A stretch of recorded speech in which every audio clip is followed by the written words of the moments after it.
Good evening, everyone. We'll be starting the presentation in about 8 minutes. We're just going to give time for people to get on board.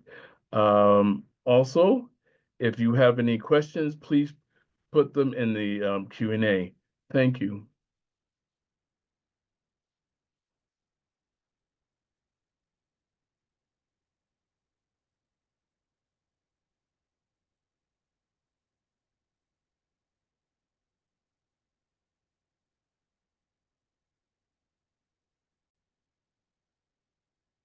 Okay, good evening, everyone, and welcome to another edition of the School Council's opportunity for progress and enrichment presentation. Tonight's presentation is on School Council year-end planning and succession. And I'll be presenting with Nancy Sands, and I'm Ricardo Francis. Okay, so let's go to the land acknowledgement. The land we are meeting on is the traditional territory of many nations, including the Mississaugas of the Credit, the Anishinaabe, the Chippewa, the Haudenosaunee, and the Wendat people, and is now home to many diverse First Nations, Inuit, and Métis peoples. I also acknowledge that Toronto is covered by Treaty 13, signed with the Mississaugas of the Credit, and the Williams Treaty, signed with multiple Mississaugas and Chippewa bands. Okay, so tonight we are going to be speaking about the end of year. And what we're going to speak about at the end of year in terms of our accountability, what we should do, and our goals and the accomplishments that we've done throughout the year, and creating succession plans for the next year, and also what our hopes and dreams are. I'm just going to introduce myself, Ricardo Francis. I'm part of the Parent Caregiver Community Engagement Office. And Nancy, can you introduce yourself? Thanks. Hi, everyone. I'm Nancy Angevine Sands. I'm a parent and caregiver engagement consultant with Equal Step. So I like to start, as you know, if you've been at these before, with Regulation 612, which dictates everything that gives us a basis for how school councils should work. And it states that the term of a school council member goes from the date that they have been elected or appointed and the date of the first meeting of the school council until the first meeting of the school council after elections in the next school year. So your term doesn't end in June. It ends with the first school council meeting and election in September. So what we want you to remember throughout this presentation is that council, because of this, may not plan for the following year. Next. However, they should plan for a smooth transition. And we're going to begin by looking about what you can do with your council this year to make sure the transition into next year's group is smooth. So the chair is required to write an annual report. You would write that report, submit it to the board, or submit it to your principal, who will then give it to the board.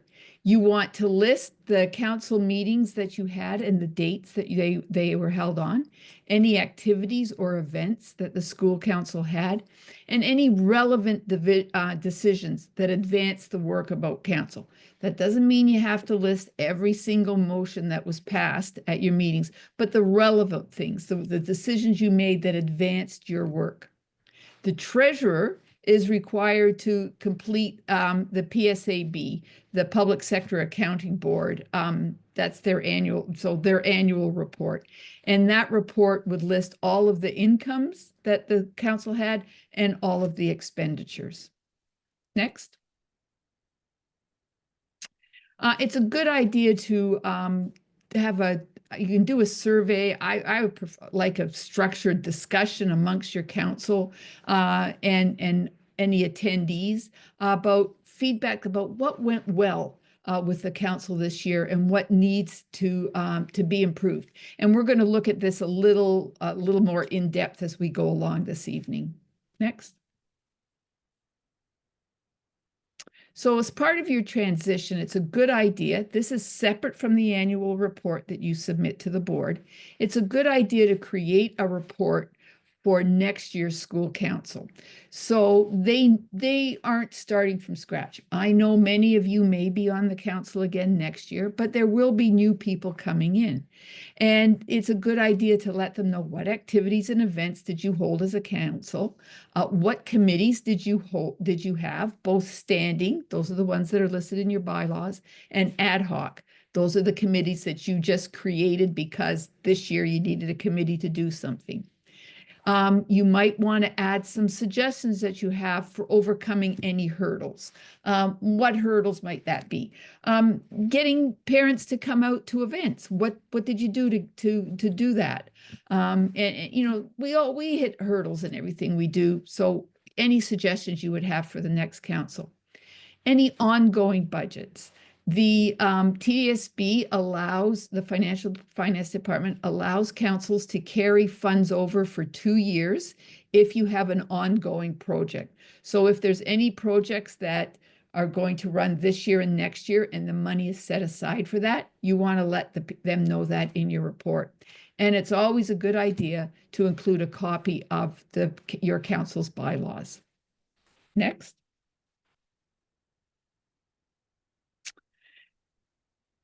Financially, we have spoken about the money that you get. You get that $1.25 for per student, minimum of $300, maximum of $1,000, and $500 from the ministry. Both of those come in on the principal's budget line, the general ledger line 41,500. So you want to ensure that you've used all of those funds. If you haven't used them yet, try to find something if you can to use them up. They will disappear at the end of June. And also make sure that your principal has all the relevant banking access for the funds that the bank account that you have for the funds that you fundraised. Make sure the principal has all of the banking access that he needs to have to transfer it to the chair and the treasurer next year. Next. So now we're going to talk about the transition and reviews. So how do we review our goals and accomplishments? Well, the first question to ask yourselves, and not just you as a chair, but to ask your council, perhaps at the last meeting, is, was this a successful year? What were our council objectives? Had you created clear objectives and goals at the start of the year? What were they? And did you meet them?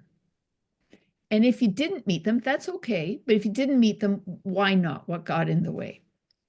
How did you work to support your parents and caregivers in your community, as well as the students and the teachers?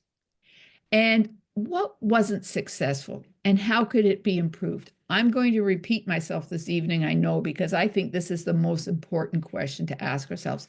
Too often as councils, we get a big project or an event and we do it. And we go, whew, okay, that's done. Let's move on to the next one. And we never stop and sit down and look at what worked and what didn't work. Most importantly, what didn't work. And how could we ensure, if we wanted to do it again, how could we ensure that it would work?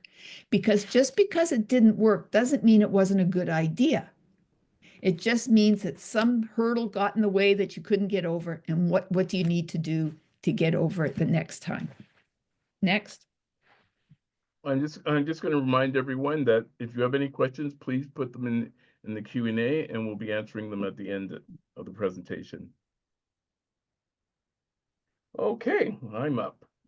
So a lot of times we're speaking about what challenges and obstacles we face, and as Nancy spoke to, it's about that balance sometimes when it's managing our duties and our personal lives and professional responsibility and that of school council, and it's a big juggle. The other thing is, when we speak a lot of times when we have um, low engagement, limited participation at meetings and at events. And we wanted to kind of take this opportunity to reflect on that. How can we do things differently to get people involved? And then one of the other things is really, did we really communicate effectively? And some people will say lack of transparency. And sometimes the methods we go about trying to communicate with others and the barriers we're facing in doing that. And the big thing is just managing those conflicting views. You know, there's school councils, people come with a lot of diverse perspectives and priorities to the council, and it's just a matter of just trying to manage those. And then the final is just equity in decision making, and that means there's some really powerful voices in school council, but it's also to allow all voices to be heard and give those individuals the opportunity to be heard. Okay. Um, as Nancy spoke to earlier, it's about those hurdles.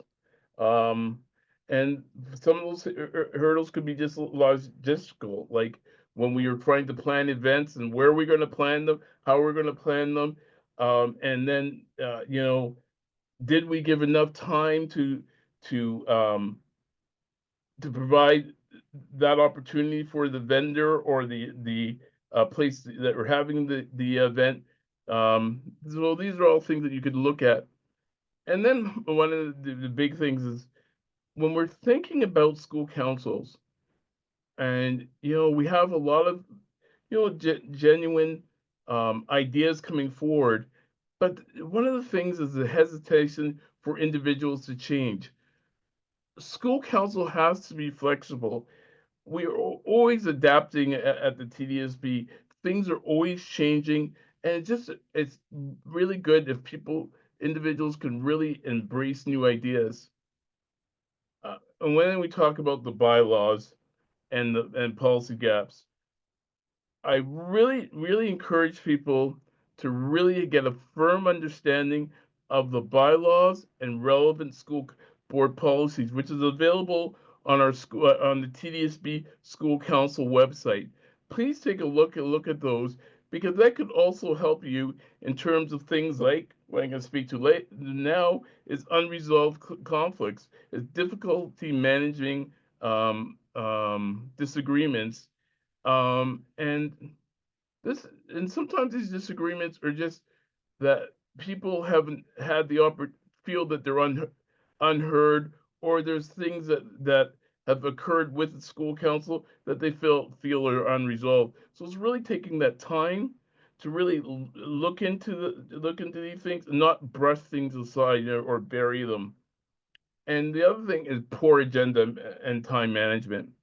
Um, I'm guilty of this. You put a lot of things on the agenda in the hope that you'll get through all these things, and then you're finding you're not getting through all these things, so you're speeding up the process, and then people are sitting there going, "Well, I wanted to speak to this. I wanted to speak to that," and you're trying to push at the chair to push things forward, and some people feel overlooked as a result.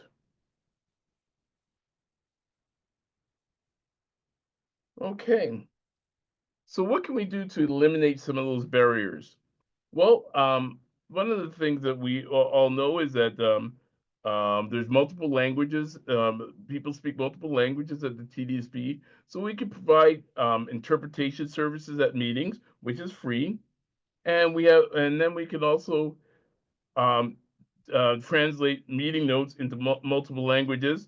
I'm just going to say, in terms of the translation services, their costs, but their IA, IA, AI is getting better in terms of those interpretations. And the other thing is to be flexible in terms of those meetings. You can offer them in the school council meetings. You can offer them in the evenings or at daytime, first thing in the morning. Um, and for those in-person meetings, You can provide child minding. Now, there's other opportunities for communication, like in the beginning of the year, hosting a meet the council night. But other thing is partnering with the local library or your parent community engagement worker, if you're a model school, for a family literacy night. The other thing I find a lot of agencies, school councils are using WhatsApp. I encourage the use of WhatsApp, but I also encourage appropriate communications on that WhatsApp. And then showing individuals why this school council actually matters. And that could be part of the meet the council night. And just sharing parent stories about attending school council and how it helped them feel, highlighting projects that improve student well-being, and and and thanking parent input. The other is featuring student testimonials and newsletters. Like some of the things that school council does impact students, so it would be nice for the students to really provide feedback on that in your newsletters. And this it doesn't have to be your newsletter; it could just be in the school newsletter that you could put in.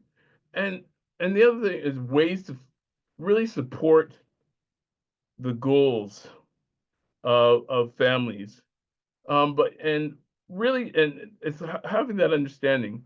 So you could create a survey, as Nancy had spoke to earlier, to get that feedback, or you could do short polls. And the other thing is really to encourage volunteerism at the beginning of the year. And I'm going to state this. I've stated this in other presentations. When you're asking someone to volunteer, please ensure that you tell them what you're asking them to do. Because a lot of times you say, "Oh, can you volunteer?" They don't really understand what the expectation is. But if you say to them, "Hey, listen, I'd like you to volunteer for pizza lunch for an hour and a half, or if you can come in for this event, and we need you to man a booth for 2 hours." That way, people clearly understand what it's about. And it's funny because um, I was reading some research around this, and one of the things that I never really think about is you bring a friend to school council when you're going to these meetings. Bring others with you, so they further have an understanding, and they may be the next treasurer, school council chair, and the following years, or just a school council member. Well,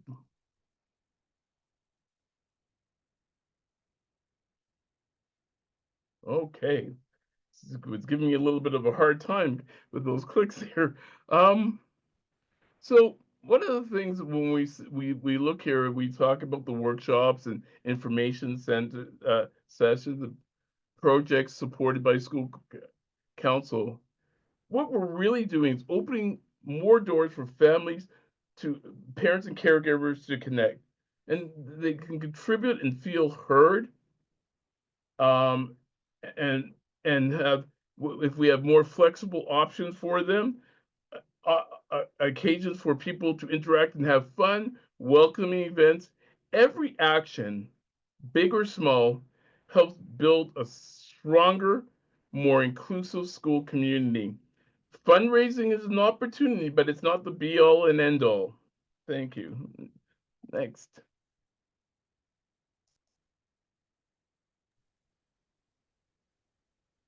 Just having a little problem with my mouse. Go. Nancy? So some sample questions that you could ask yourself in a review is, first one, what could help the next council? And here are some suggestions. Could we get them all? Just keep clicking. So what could help the next council? Thinking back to what you had this year, would it help if your council had some training? Or do you need some more resources, either from the PCCEO or from your principal or from the ministry? Do you need to have to implement some different methods to communicate with each other and with your community? Do you need to provide some avenues for feedback? I think we said probably in the very first of these workshops, it's not enough. Communication isn't about sending stuff out. It's about sending stuff out and getting stuff back. That's a dialogue. Otherwise, you're just having a monologue. If you're just sending stuff out to your parents and there's no way for them to give you feedback, then you're not dialoguing with your community. So would that help if you had better feedback from your community? And would it help if a council set very clear objectives and goals at the beginning of the year, and then picked just a couple goals? If you're a council that's growing, just pick 2 goals for the year, and how are you going to meet those goals? You might various different things you could do to get to that goal. Next. Now, I will admit that this sheet of paper probably should have been at one of our earlier training sessions, but I'm going to show it to you now because it really links in with what we've been talking about this evening. This is called a logic model. You can call it a planning sheet. And I think it's really helpful to put down on paper how you're going to do an event or an activity. So the first thing is, what's the initiative? What's the project initiative? What are you going to call yourself? And what impact do you expect it will happen? So let's say that you're going to, one of your goals is to improve a parent caregiver understanding of how they can support literacy. So the expected impact would be a better understanding of parent caregivers to support literacy at home. So what resources or input would you need for that? Well, you might need to talk to the teachers and see, could you get one of them to come and help you, or what sort of things would they suggest? You might need some books. You might need some paper and pens. You have to think about what you're going to do and what do you need to do it. Then the activities. What are you going to do? Are you going to have a presentation by the teacher and then break off into groups and do the activities together as parents in the group so they know what to go home with? What outcomes do you expect to happen? Do you expect to have a good turnout at the meeting? Do you expect the parents to participate fully? Do you expect them to go home feeling more confident in being able to support their kids' reading at home? And then finally at the bottom, how are you going to measure the effort of what you do, what you did? How will you measure the effort of what you did? Did you have all of the things that you needed?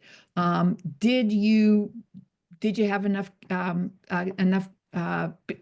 childminders for the kids?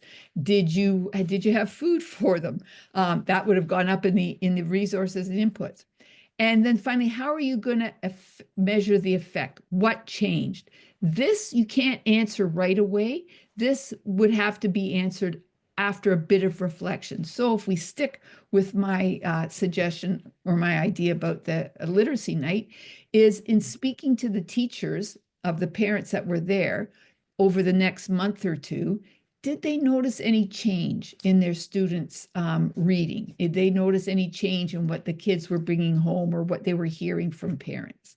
So you don't have to use a form like this. The idea, though, is to have something to plan ahead, to actually plan how you're going to do it and what you're going to need and what your expectations are and were they met. Next.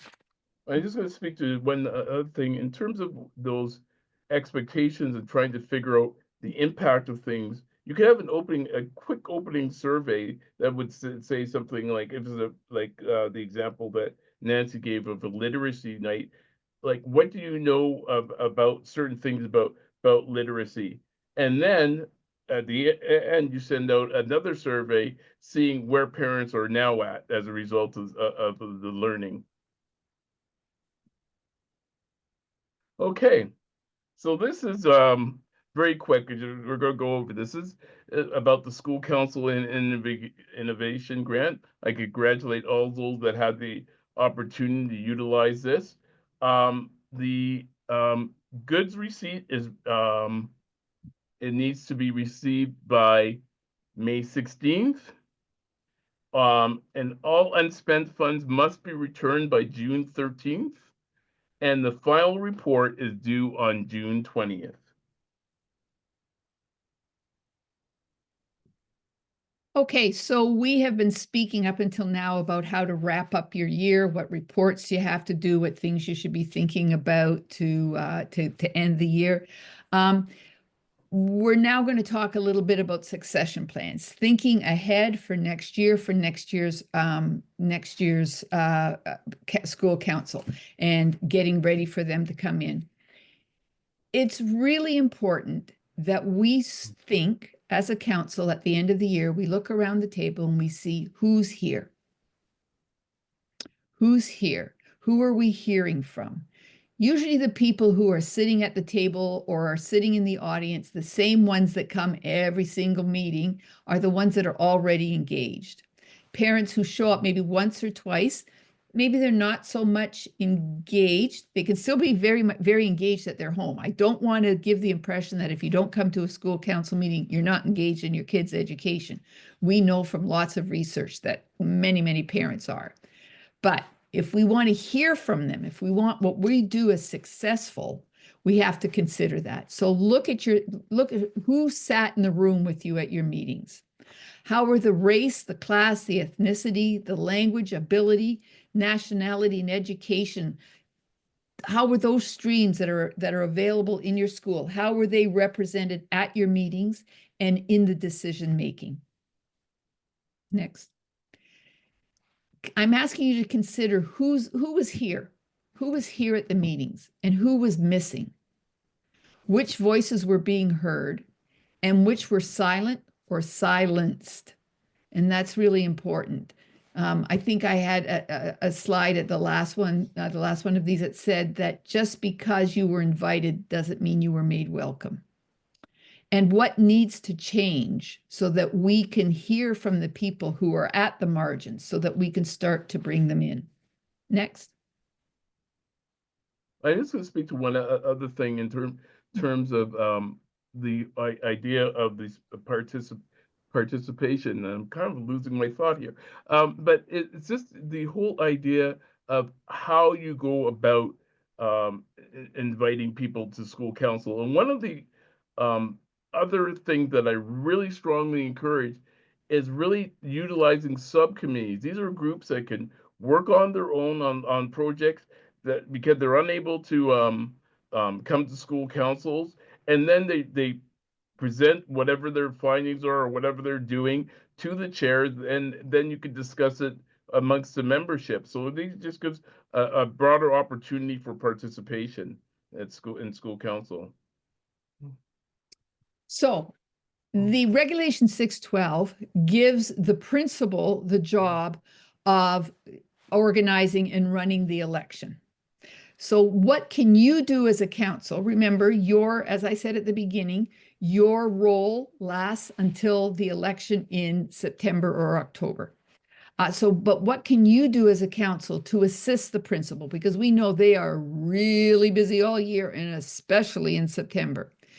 The council can form a committee that will run from now until September. Yes, they're going to have to work over the summer a little bit. And they will assist the principal in getting ready for election day. Together with the principal, they can choose the election date. They can create nomination forms. They can talk to parents and caregivers that they see at the park, at the pool, at the store, at faith centers, at community centers throughout the summer to encourage parents and caregivers to become involved in the council in the fall.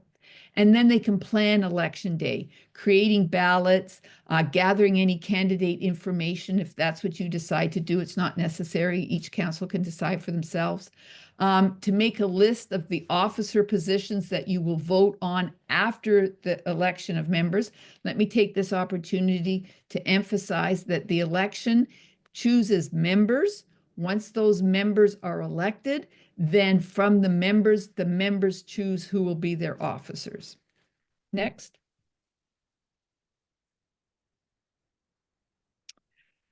We suggest creating an information sheet for the next school council, so they're ready to get up and running. An information sheet to hand out to people so they know what the school council is and what they would be getting into. So you want to let them know how many parent caregivers you are able to elect each year. That's available in your bylaws. You want to let them know the average numbers of meetings per year. You have to have at least 4. Some schools have a meeting every month. Some schools have a meeting every other month. What does your school council do? Just so people get an idea of what sort of commitment they'd have to make. You want to let them know what the role of the parent and caregiver is, and that is available in the bylaws. You want to know any standing committees that are available. Again, the standing committees are the ones that appear in bylaws and must occur every year. You also might want to just tell them these are some of the successes we've had in the past couple of years. And if you want, include the school council bylaws. As part of your succession package, when you're trying to encourage people to run, and this might not have to be ready till September, you want to have this information so people know what they would be getting into. Next. Oh, and Nancy, before we move forward, what would be an example of a standing committee? An example of a standing committee could be the budget committee. It could be maybe you have an outreach committee that communicates and tries to go to the margins, or you might have a volunteer committee. It's something that the school council, when they did the bylaws, determined that this was a committee that had to happen every single year. All right. Another thing to do as you're planning for succession is to organize your meeting notes and your budgets from this past year so they can look back, the new council can look back at what you did. You can either have hard copies or you can store it on Google Drive to make sure that the passwords are available to start your email accounts. Hopefully you all have email accounts through the TDSB. The new chair can change that password, but you have to get into it. To put all hard copy documents and forms in a place that's accessible for all council members. That might be your PSAB. It might be the annual report that you wrote, your bylaws, again, anything that you have that you think they should know. And to provide some sort of guide for record keeping so they don't have to reinvent the wheel when they start in September. Next. Yeah. Yeah, and the other thing about that is that guide also helps. Instead of recreating things each time, all that information is there, that documentation as to how things work, so you're not constantly reinventing the wheel, as Nancy would have pointed out. Okay. Well, this is a very simple one. A lot of times we go throughout the year doing things, and when we talking about I'm saying celebrate the achievements, but when we think about celebrating the achievements that we do, whether it's presentations, letters, or events, or just recognizing the contribution of our volunteers. But one of the things is this should happen year round. Whether a thing is successful or not, you celebrate the fact that you've accomplished something. Not everything is going to be absolutely successful, and when they are, great. But really take that opportunity to acknowledge you yourself as an individual, and acknowledge the members and your volunteers.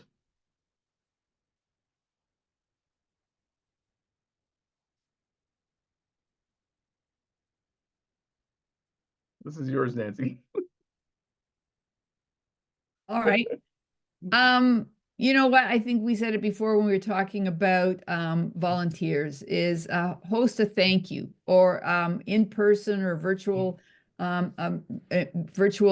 gathering, or send out a note of thank you to your council members, to your committee, any subcommittee members, to volunteers. to avoid doing all of this work at the end of the year, every time you have an event and you've had volunteers, don't forget to thank them, either in person or writing an email or sending them a note. It's just making a point of patting yourselves on the back and patting the other people that helped you on the back. And then finally, don't forget to broadly advertise that you'll be seeking new members in the fall. When we celebrate what we've done, we encourage people to be part of that activity the next year. I'm sure I've said before that we know from research that when something is meaningful and relevant to a parent or caregiver, they will engage. And if you have done things that have been meaningful and relevant to parents and caregivers in your school, and you advertise those successes, then the involvement, the engagement will go up the next year. Again, this is just a reminder, give thanks. Oh, we're at the end. So this is what you could do. I spoke earlier about forms and policies and information on school council. Please use the QR code. You can also see here that there is the URL link, but to make it all very easy for you, all you have to do is go on Google and type in TDSB School Council, and that information will come up for you. This is our information that you can either reach us by email and myself by phone. Please, Ricardo Francis at tdsb.on.ca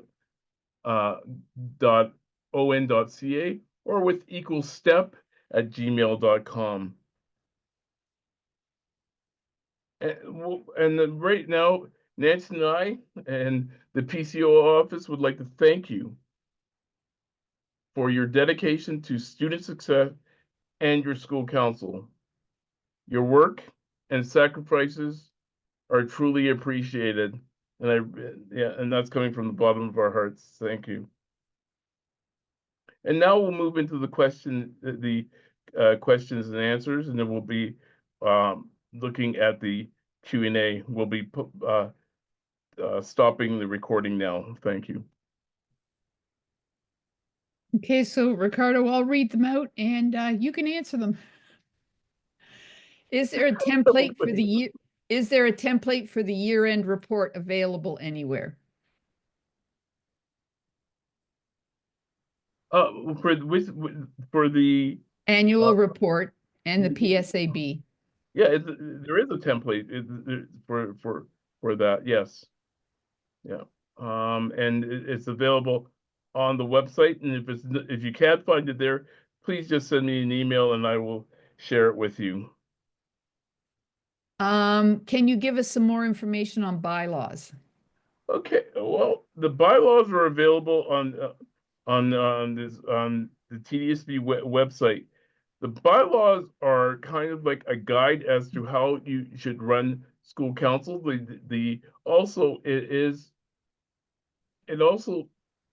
tells you what your membership is if you've written your own bylaws. It also provides you as to how meetings should be handled. Also speaks to the election process. What am I missing, Nancy? Oh, just everything, social media. There is a link on the school council website, on the TDSB website, for creating your bylaws. There's a template and you can go through the template, form a committee of a couple people, go through and see. There's something like 12 or 13 options. There's a lot of mandatory things, and you can choose that. Nancy, oh, sorry.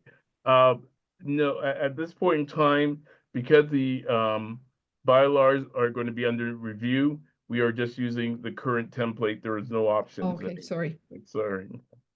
My bad. No problem. Do we have to submit the PSAB to the board principal, or is it just kept for records? It has to be submitted. It has to be submitted to the PCCEO. I think the Which is the Parent PSAB. Caregiver Community Engagement Office. Yeah. The biggest obstacle, okay, let's come back to this because it's not about tonight's thing, was the innovation grant. So I will come back to that.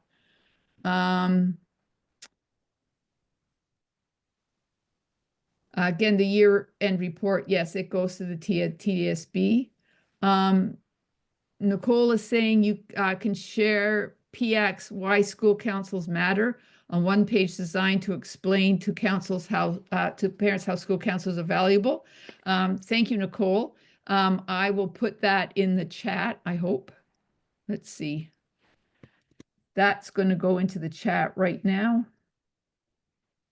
And that's something that you could use when you're when you're doing your succession and for the council next year.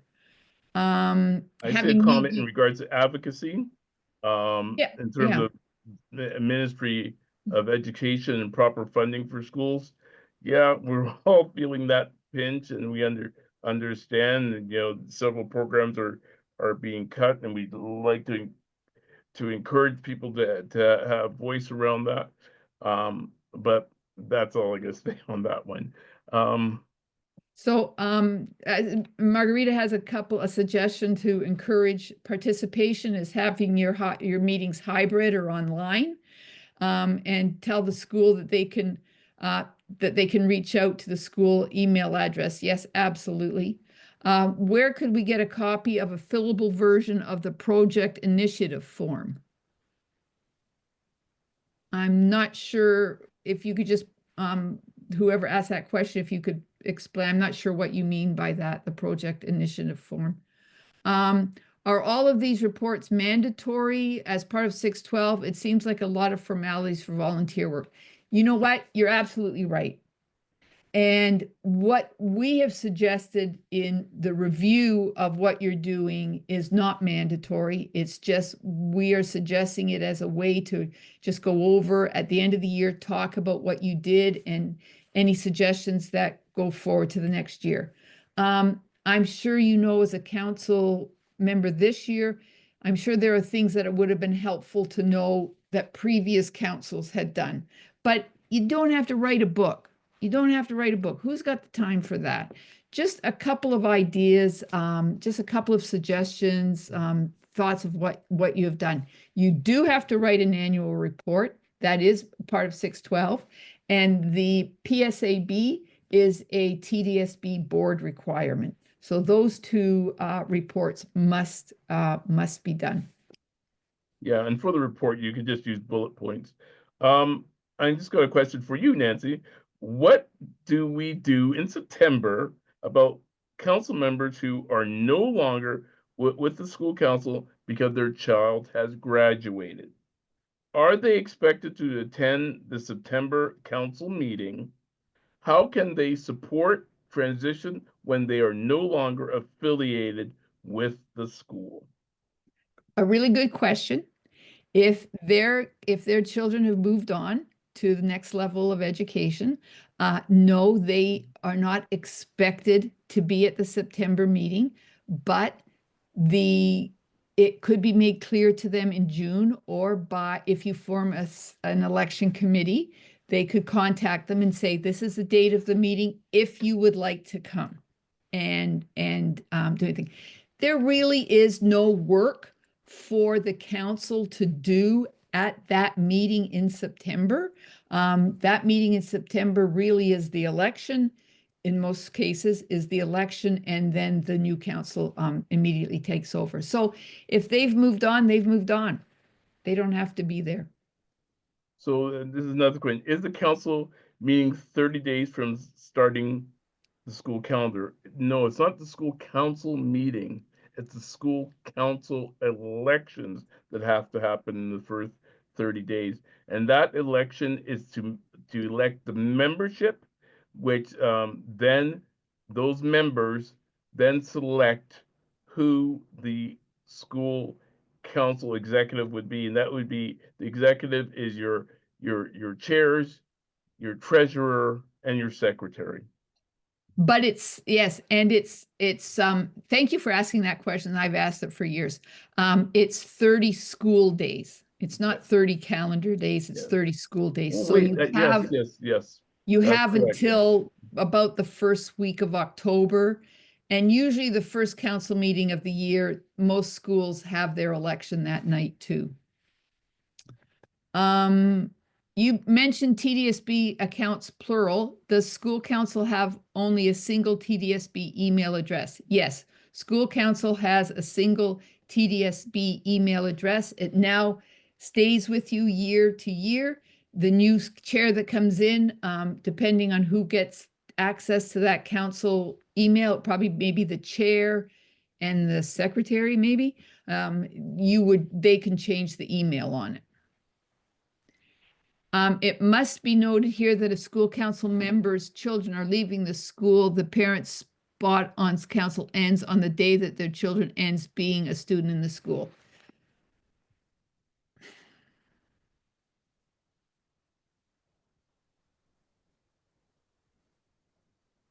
Yeah. Yeah. That's the little foggy gray things that you don't think of. But yes, you can't be a member unless your child is a registered student at the school. So good point. Thank you. Okay, so this is another toolkit. Um, I'll put it in chat while you explain it. um, I yeah. In terms of the explanation, there's some nuances about the toolkit that I've looked at that could be tweaked. But yes, it's a very good tool to use, and it just basically shows you month to month what the expectations are, just to keep you as a school council on track.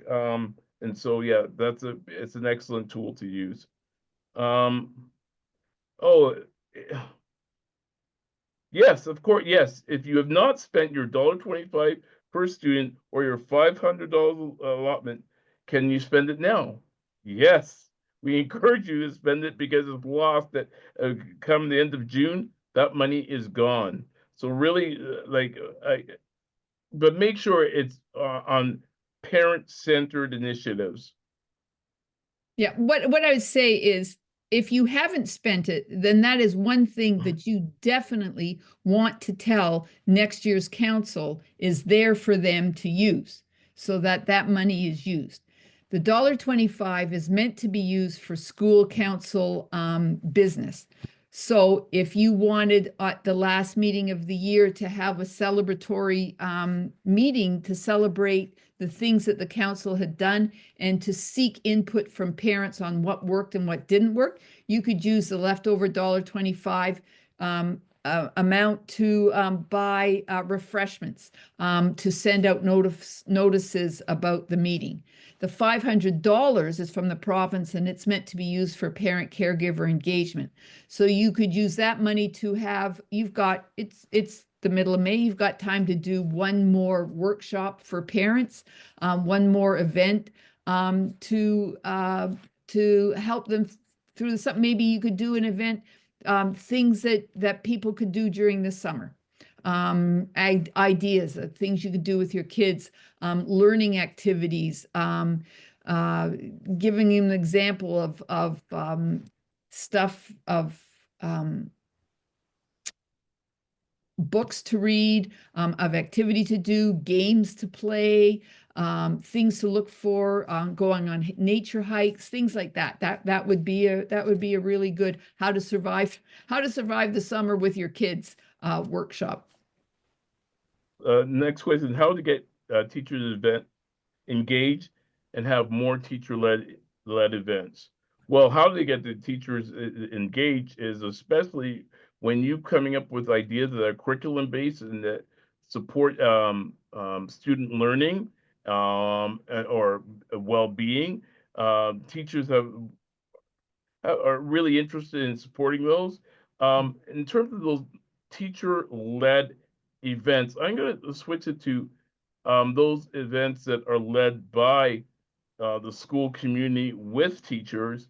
um, their job is very difficult, and planning events takes up a lot of time and resources. So if they're seeing the support from the school council and other volunteers, they're more likely to be interested in being able to be involved in these activities.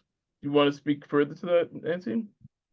I think that it begins by working to build relationships with the teachers, Perfect. Yes. by working to build collaboration with the teachers, by asking them, say you go to say you're in, I'm going to assume for a moment you're in an elementary school. Say you go to your primary level parent teachers and say, what one or two things do you think would be helpful if parents knew how to support that at home? Would it be how to read a book with their children? Would it be learning how to write to answer questions about character development stuff? Maybe at the junior or intermediate level, would it be learning how to write a 5-paragraph essay, or like what is it that they could learn? And say, okay, that sounds great. Would you help me give some ideas of how to put it together? You get a committee to do this, so one person isn't doing it because we're all busy. And then you ask the teacher, would you be available to come and present on this? They might not be. And you could also consider about when would be a good time to do it.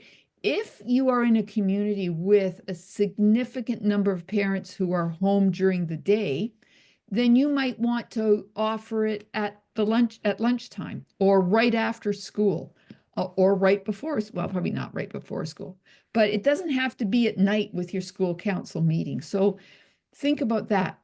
I think teachers are like anybody. When they learn what's in it, when we learn that something is valuable to us, we will get involved in it.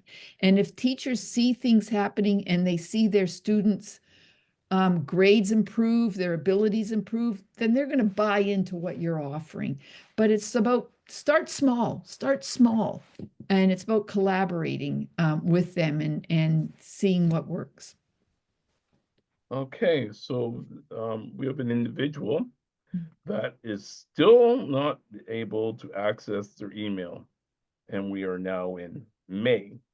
Yeah, we Uh, got two people like that. yeah, so I'm going to suggest that you send me an email, and if you don't remember my email address, all you have to do is go to the TSB School Council page, and at the bottom you can put comments there, and I will assist you with that.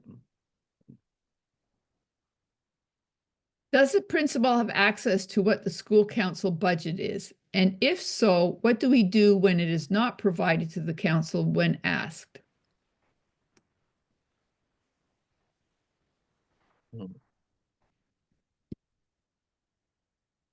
Uh, I'd say bring it to my attention. I'm just going to make it very clear that the $500 and the the 125 per student is school council funds and should be managed by your treasurer, and also any other funds that are raised from in your fundraising. The only thing, if there's some sort of discrepancy or inappropriate use of those funds, the principal may wish to withhold, but they'd be required to provide a reason for doing so. And if it's something that you wish to discuss, again, um, we're here to discuss that. Is Yes, the session is recorded and will be posted. It says chat's disabled. That's correct. But you can put your questions in the queue quest. No, but Queue. I've been sharing links. Oh, okay. Oh yeah, the chat, but the chat is disabled for participants. That's what they mean. Okay, but they should still be able to see what's in chat, shouldn't they? That's right. Yes, Yeah, absolutely. okay. As long as you had you clicked on everyone when you sent it out, right? Yes, Okay, perfect. let me just double check. Okay. Yes, went out to everyone.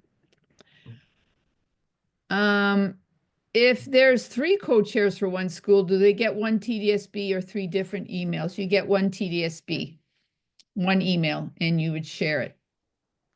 The annual report is a must and the financial report is a must. Yes. I've come back in September to give my report as chair, even when moved on. You know that if you're the chair and your kids have moved on and you've left the school, but you've been the chair, it's nice to come back for the first meeting and just answer any questions or let council know what happened last year. Someone said, thank you very much for the information you provide. The chair position is very important and essential for the school and the parents. Yeah, I would say I would agree with that, but I would also say that every member is an important person as well. The chair actually just does more, has more responsibility, but in terms of participation, they're equal between the members and otherwise. Do you wish to speak further to that, Nancy? Yep.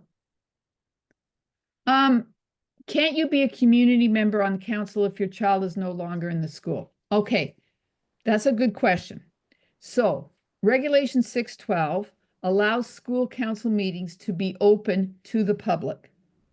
So anyone can come, they can ask questions, they can participate in debates, but they cannot be members.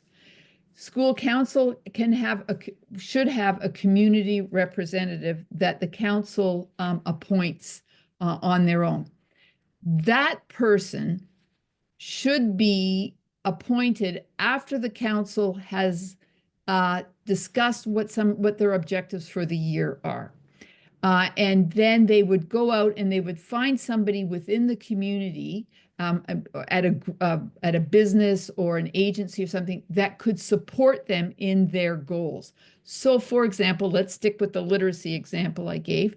If literacy is one of your main goals for the year, then you might want to go to your local library and ask them if one of their librarians or a couple of their librarians would like to share the job, would consider being a community representative on council.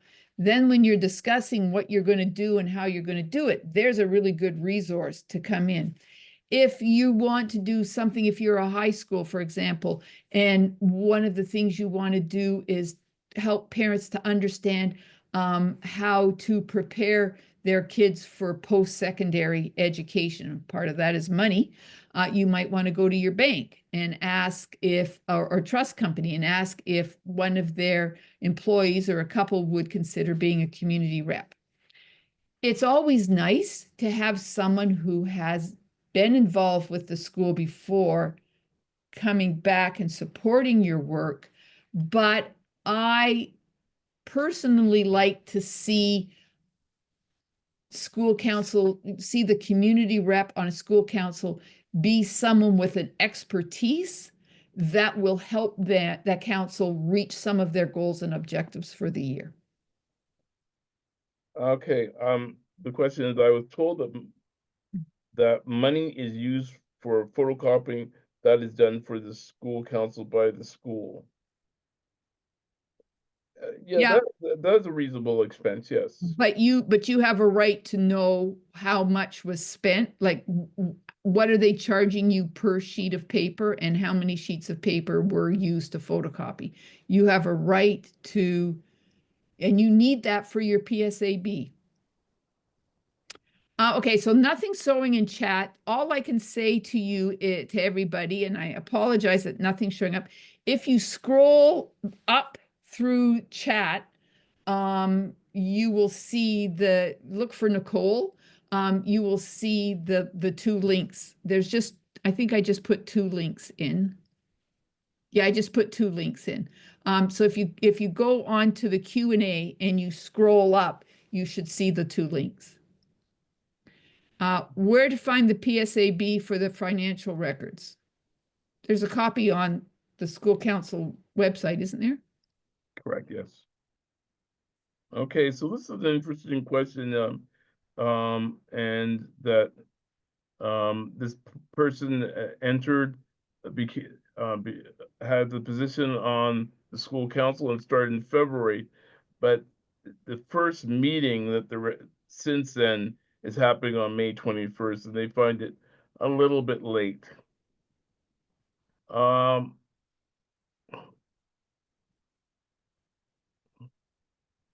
you know, Mm. it's also sometimes it's very difficult to get to get members together for quorum, and this may be the reason for the delay.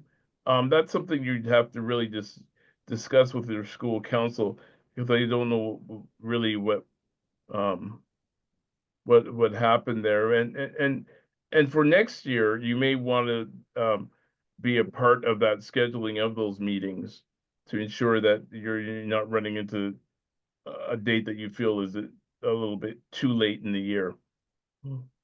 And I would say I would assume measure that it's not a really well functioning council with maybe a complete council with complete membership.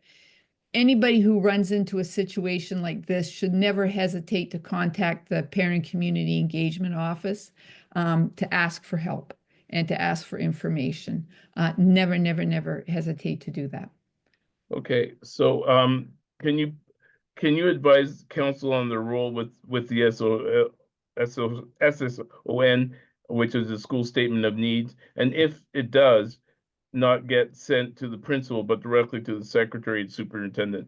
Well, we have a presentation online that speaks to this, and also if you go to the school council website, it will explain how the process for the SSON. And it does not go to the principal, it goes directly to the superintendent once you've completed it.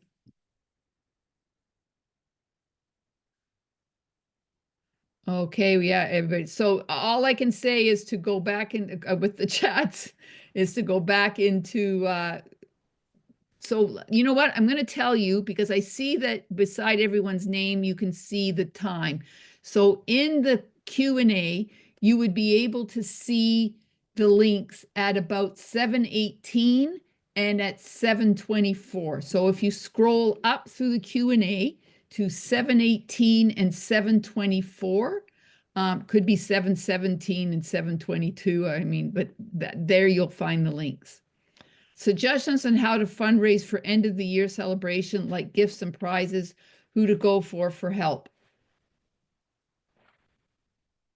I don't think the council, can I speak to this?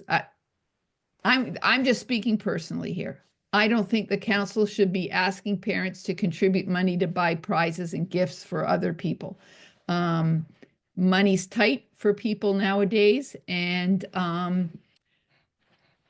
I don't think that's the role of council. I think we can thank our parents in any number of ways without buying gifts or prizes. If you wanted to go to businesses and ask for donations of something, I guess you could do that. But that's, Ricardo, do you want to? Yes, I would say that, yeah, not to. Oh, okay. I'm gonna put it this way. There may be someone in your school that has access, works for a company that may be able to provide prizes, but if it's coming out of a parent's pocket, I don't think it's something that we should encourage. Further to that, when we speak to going out and like um, hitting up your local no frills for fruit salad trays or something like that. That is fine, but you got to make sure that you're not reaching out to an already TDSB approved vendor.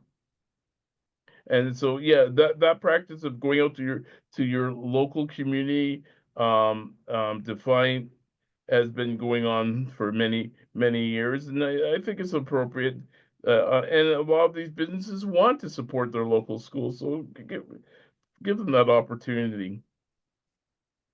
Okay. How do you handle conflicts with staff where staff hasn't supported a suggestion and it's been explained that you are an advisory body, but the parents are upset and felt unheard?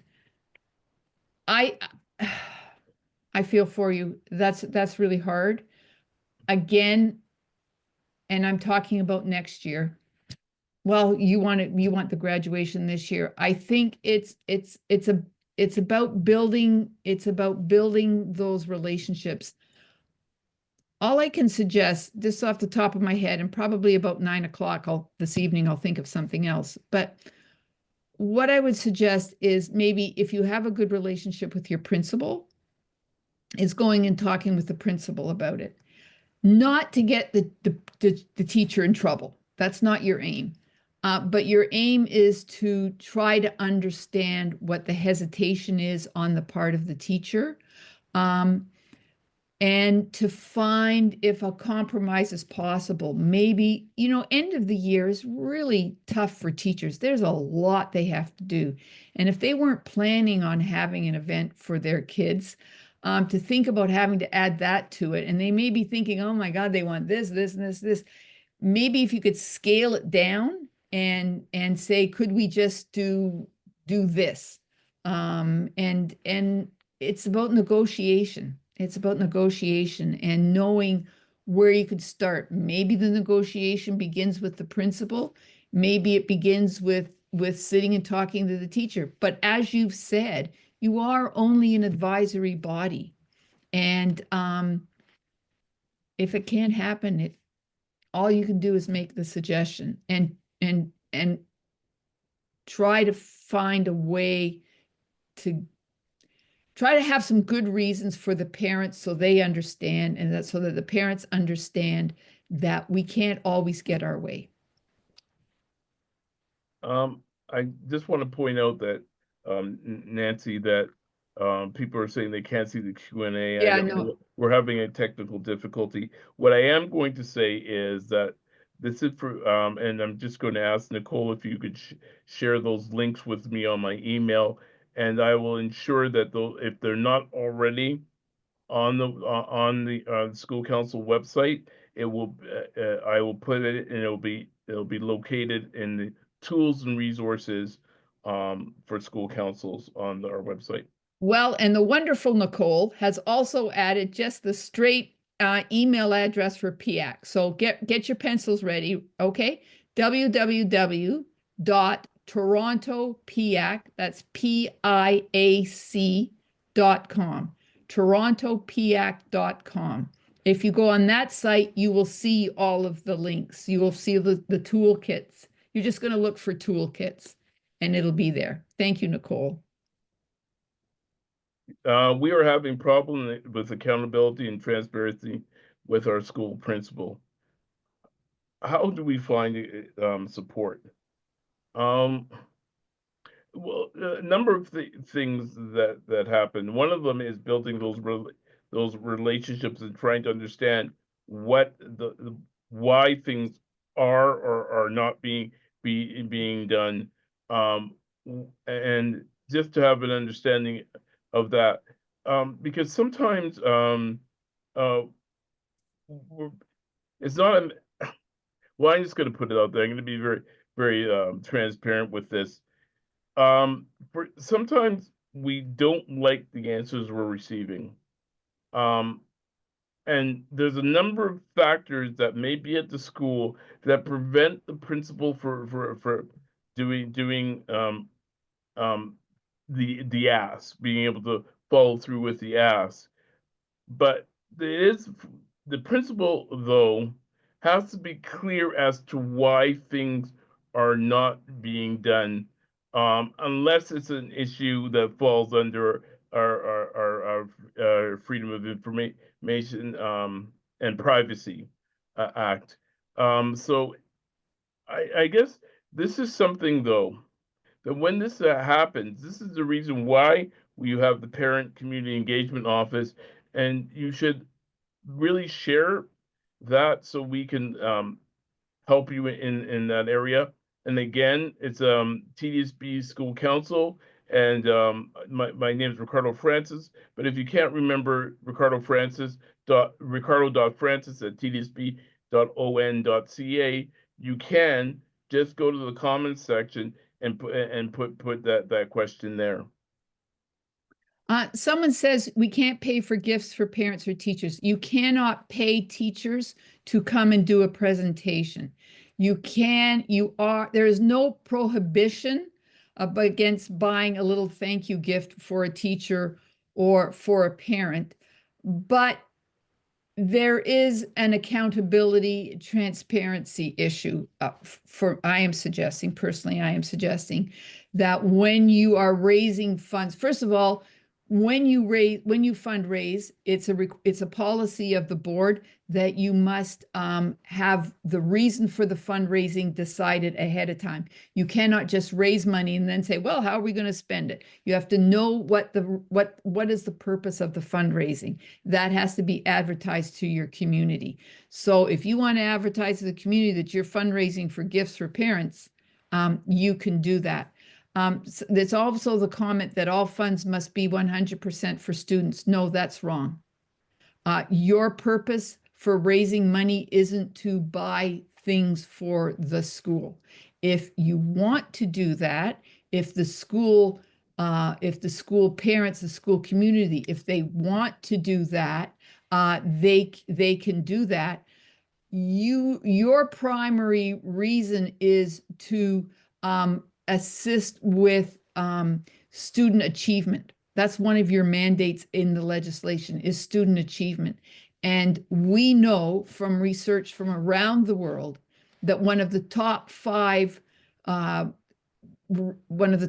things that can be done to improve student achievement is parents supporting their kids' learning at home.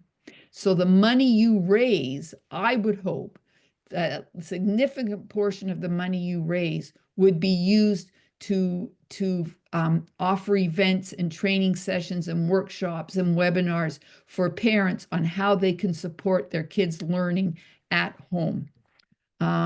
It's not always about buying things for the school.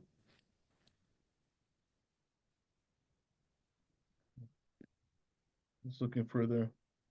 Do Yes, parent councils have consultation rights? Actually, I just want to go back to the other point in terms of getting honorarium for presenters and teacher. They have to be reasonable. Like, you can't go out and buy them a $200 gift. It's just, just something that to show their $10 at Tim's. Yeah, exactly. Okay, end of year is tough every year, and we know this is happening. Parents need to be thought of by teachers. It's all of us. We all work hard. This is community. We all need to work together. Yes, yes.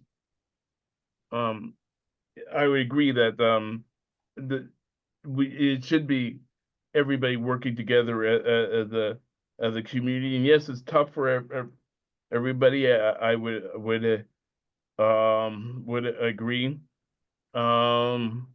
However, we can't mandate teachers to participate in things outside of their working hours.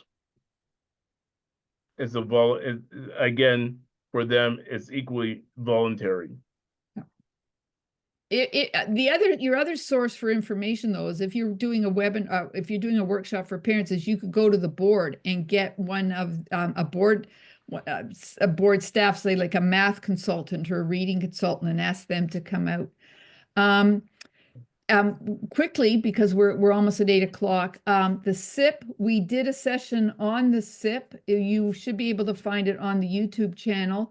But yes, you are required by both the ministry, the schools are required by both the ministry and the board to have meaningful parent consultation, school council consultation on the SIP. And there's numerous ways to do that. Do you remember what month we did that, Ricardo? The It was SIP one of would have the been earlier done, ones. You should be it's able due to in find it. November, right? So we would have done it October, well, it's due November, correct? Yeah, Yeah, yeah, so yeah. we'd have done it in October. Look and see if you can find it in October or early November. It should be there. Yeah, and we're Um, we're trying to clean up that website because there's a lot of old stuff, so we're really trying to work on making it more up to date and more functional. So we're working on that. There's a Okay, there's a question about transparency and accountability by staff. Um, I think that if you are having a specific issue, I would encourage you to either contact Ricardo or myself, and we will help you deal with your specific issue. It's not appropriate to do it in this venue, but Ricardo and both of us are here to support councils in any way that we can and help you to get over the humps that you find. so somebody said they couldn't find the SIP presentation. I'm going to review the website tomorrow to make sure that it's there front and center. With that, we're coming to the end. Yes, yes.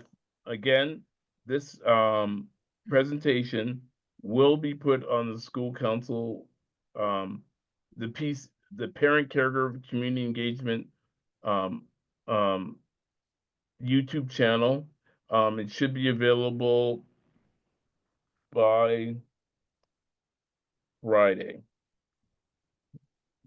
I think unless it's been changed, I think when you go onto YouTube, if you type in the search engine of YouTube, if you type in TDSB PCEO, they'll come up, and then sometimes you have to then say again at the top PCEO, and it'll come up. Not now it's known as PCCEO, but I think on YouTube it's just PCEO.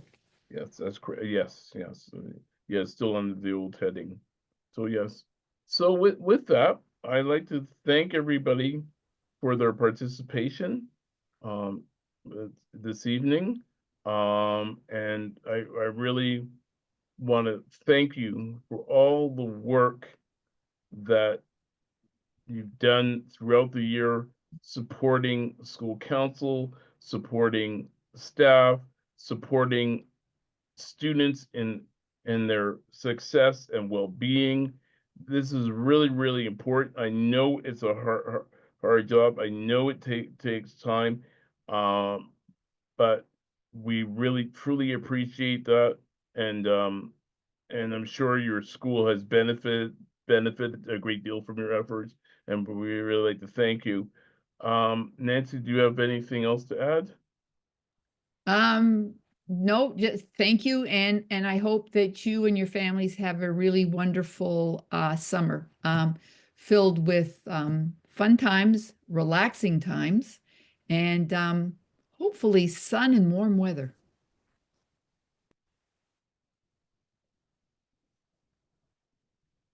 I don't know. Is the YouTube coming up? You have to click the screen. Did you? You didn't move to that slide yet. Yeah, no, no, it's you should be able to.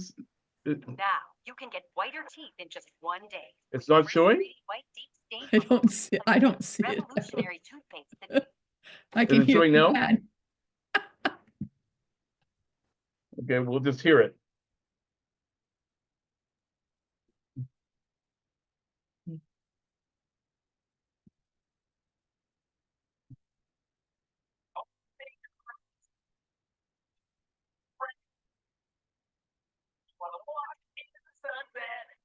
Holding your hand, we think you rock. Top notch indeed. No matter what it is you do, you only follow your lead. you are the best.